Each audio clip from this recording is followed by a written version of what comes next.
ଜୟ ସାଇରାମ। ଶୁଭ ଗୁରୁବାର। ମୋର ସନ୍ତାନମାନଙ୍କୁ ମୋର ନବରାତ୍ରିର ପ୍ରଥମ ଦିବସରେ ହାର୍ଦ୍ଦିକ ଅଭିନନ୍ଦନ। ମୋ ସନ୍ତାନମାନେ ସବୁବେଳେ ସୁଖ ଶାନ୍ତି ଏବଂ ଭଲରେ ରୁହନ୍ତୁ। ତାଙ୍କ ଜୀବନରେ ସବୁବେଳେ ଶାନ୍ତି ସୁଖ ଭରି ରହୁ। ଯାହା ବି ଦୁଃଖ ଆସୁ ତାଙ୍କ ଜୀବନରେ ସେ କେମିତି ତାକୁ ସାମ୍ନା କରିପାରନ୍ତୁ। ମୁଁ ମୋର ସନ୍ତାନମାନଙ୍କୁ ଏତିକି ଆଶୀର୍ବାଦ କରୁଛି।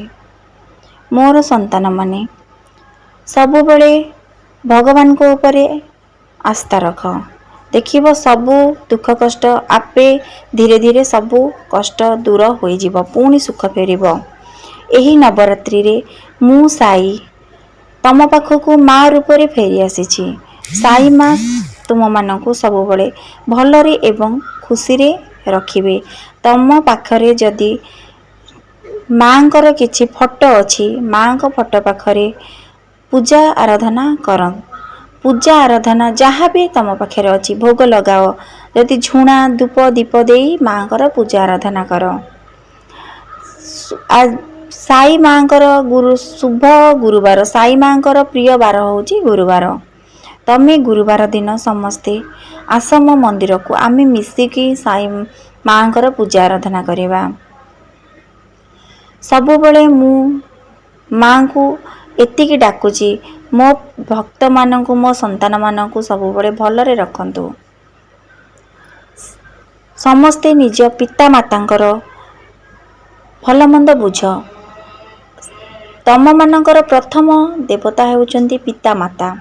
ପିତାମାତା କେତେ କଷ୍ଟରେ ତମକୁ ଏ ଦୁନିଆକୁ ଆଣିଛନ୍ତି। ପୁତ୍ର ରୂପରେ ପାଇଛନ୍ତି କି ପୁତ୍ରୀ ରୂପରେ ପାଇଛନ୍ତି। ତମେ ପିତାମାତାଙ୍କର ସବୁବେଳେ ଭଲ ଚିନ୍ତା କର। ପିତାମାତା କେଉଁଟା ଚାହୁଁଛନ୍ତି, ତାଙ୍କୁ କ'ଣ ପସନ୍ଦ ତାକୁ କର।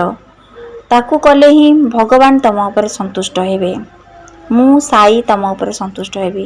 ସବୁବେଳେ ପିତାମାତାଙ୍କର ଭଲ ମନ୍ଦ ବୁଝ, ତାଙ୍କ ଦେହ ପାହ ବୁଝ, ତାଙ୍କର ସବୁବେଳେ କ'ଣ ଦରକାର କରୁଛନ୍ତି, ତାଙ୍କୁ କେଉଁଟା ଭଲ ଲାଗୁଛି ସେଇ କଥା ବୁଝ। ଯେତିକି ତମ ପାଖେ ସକ୍ଷମ ଅଛି, ତମେ ଯେତିକି କରିପାରିବ ସେତିକିଟା ନିଜ ପିତାମାତାଙ୍କ ପାଇଁ କର।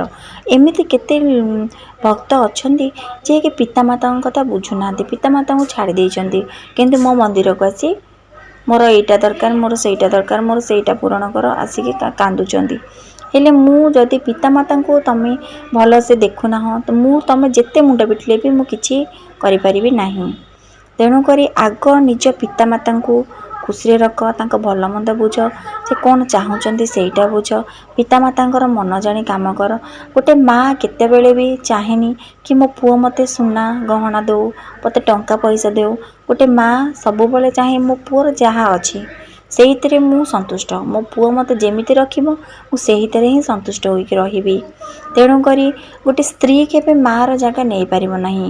ମାଆକୁ ତମେ ଯେତେ କଟୁ କଥା କହିଲେ ମଧ୍ୟ ମା ପଦେ ପ୍ରତି ଉତ୍ତର ଦିଏ ନାହିଁ, କିନ୍ତୁ ସ୍ତ୍ରୀକୁ ଯଦି ତମେ କଟୁ କଥା କହିବ ସେ ଘର ଛାଡ଼ିକି ପଳାଉଛି।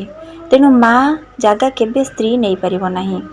ଶୁଣନ୍ତୁ, ସବୁବେଳେ ସ୍ତ୍ରୀର ଜାଗା ସ୍ତ୍ରୀକୁ ଦିଅନ୍ତୁ, ମାଆର ଜାଗା ମାଆକୁ ଦିଅନ୍ତୁ। ସବୁବେଳେ ନିଜର ମାଆମାନଙ୍କୁ ସମ୍ମାନ କରନ୍ତୁ। ମା ଏବଂ ସ୍ତ୍ରୀଙ୍କୁ ସମ୍ମାନ କରନ୍ତୁ। ସ୍ତ୍ରୀ ଜାତିକୁ ସମ୍ମାନ କର। ଯଦି ସ୍ତ୍ରୀ ଜାତିକୁ ସମ୍ମାନ କରିବ, ଲକ୍ଷ୍ମୀ ତମ ସନ୍ତାନ ତମ ଘରେ ବାସ କରିବେ। ସବୁବେଳେ ସ୍ତ୍ରୀ ଓ ମାଆଙ୍କୁ ସମ୍ମାନ କର। ସ୍ତ୍ରୀକୁ ସ୍ତ୍ରୀ ଜାଗାରେ ରଖି ତାଙ୍କ କଥା ବୁଝ, ମାଆଙ୍କୁ ମାଆଙ୍କ ଜାଗାରେ ରଖି ତାଙ୍କ କଥା ବୁଝ। କେବେ ହେଲେ ସ୍ତ୍ରୀ ଓ ମାଆଙ୍କ ଭିତରେ ପାତର ଅନ୍ତର କରିବେ ନାହିଁ। ସବୁବେଳେ ମା କେବେ ନିଜ ସନ୍ତାନର ଖରାପ ଚାହେଁ ନାହିଁ।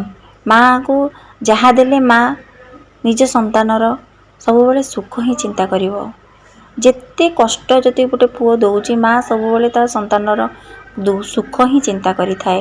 ତେଣୁକରି ପିତାମାତା କେତେ କଷ୍ଟରେ ଆମକୁ ଜନ୍ମ କରି ଆମକୁ ବଡ଼ କରିଛନ୍ତି, ଏବେ ବି ଆମ କଥା ବୁଝୁଛନ୍ତି।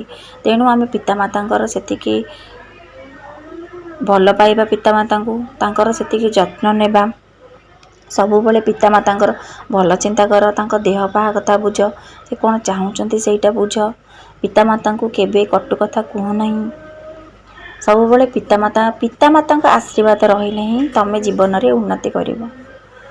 ପିତାମାତା ଯଦି ଖୁସି ହେବେ, ଭଗବାନ କି ତମ ଉପରେ ସନ୍ତୁଷ୍ଟ ହେବେ। ତେଣୁକରି ପିତାମାତାଙ୍କୁ ସବୁବେଳେ ଭଲ ଏବଂ ସୁଖରେ ରଖ।